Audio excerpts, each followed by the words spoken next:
Vale, ¿grabando? ¿Grabo por aquí también? Grabo por aquí también, ¿cómo se ve? ¿Se la ve a ella sobre todo? Sí, a ti se te corta un poco la cabeza, pero Perfecto. es el efecto que queremos. Perfecto. Vale, ¿grabando? For the sound. Yes. I will introduce you in Spanish, Okay. and after that we'll make the interview in English and the outro, the ending, Yes. in Spanish. And then you'll have subtitles? Or? Yeah, of course, of course. So first of all, I need to ask, Yes. how do I pronounce your name? You pronounced it perfectly. Schwab. Schwab. Schwab. Yeah. It's Is it kind of German?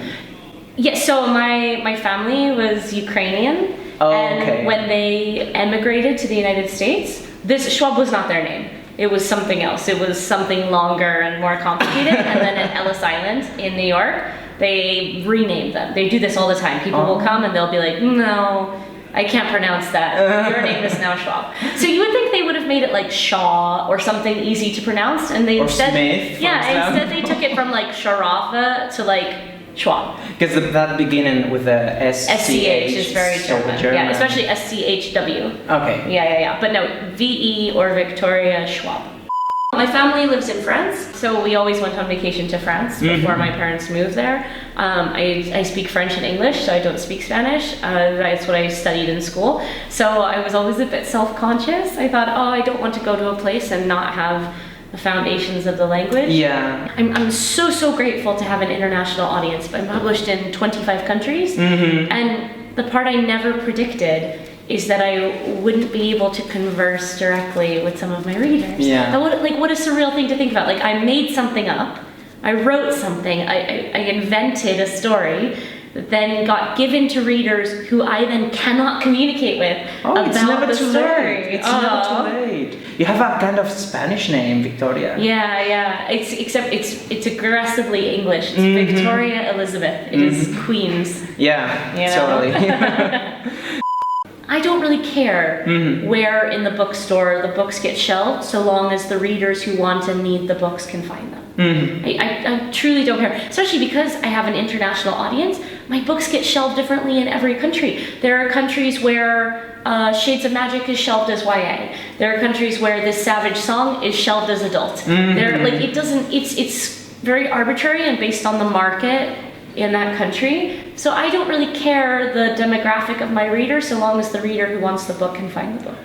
It would be very daunting to sit down and think I'm going to write a book. I think that would scare me, and then I would write nothing. And so instead I sit down and I think, okay, I'm going to work on this scene. Now, I'd write my scenes kind of out of order, so maybe I think I'm going to work on this moment of this scene, but I try and work in very small pieces so that I don't scare myself away, because I get I'm very skittish when it comes to... So that's how you deal with your time? Yes. You know? And then, after I have this sense of my world, I write the ending for the story. So I write in reverse. I know my endings, and I use my endings to figure out my beginnings. I know. Do you always know where to go? Yes. Or? I need to have a goal. The reason I know the ending is twofold. Because on good days, it makes me very excited. And because on bad days, it keeps me from quitting. If you know how a book ends, how your story ends, you are so much less likely to quit. And the thing is, the vast majority of us start writing a book and very few people finish writing one. So knowing an ending, having an ending in mind, converts your journey from a desert to a field, right? You can see the other side. You to know where to go. Exactly. And I think especially when you're getting started, especially when you're trying to prove to yourself that you can write, that you can do this, having an ending is one of the best things you can give yourself to get there. Now that I am like out and like public and have figured out my own sexuality, now it's even more important to me than before, when I just felt like I didn't belong and couldn't figure out why.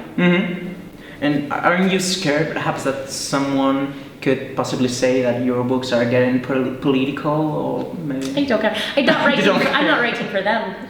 Because the thing is, the person who's going to say that is not the person I'm writing for. Yeah. And if you can't write a book to please everyone, you end up making nobody happy, so I'm not writing for them. They can go and they can read their, Y nada, nos vemos en la próxima. Just before you go, Yes. I always say goodbye with a sentence that is larga vida los libros, which could be translated by long live the books. Okay. Something like that. So if you can say it out loud to the camera. In Spanish? In Spanish, of course. Okay, hold on. Larga vida a los libros. Can I see it spelled out? Yeah. Like, it's the, for me. Yeah, I'm the same. Okay, if I see it written, I can say it. Yeah, Okay. I'm the same. Larga vida a los. It's like a brand sentence. Yeah, I like it. Libros. Okay. Okay. All right. You're ready? Yes, I'm ready. So whenever you want. Larga vida a los libros. Oh, thank you so much. So.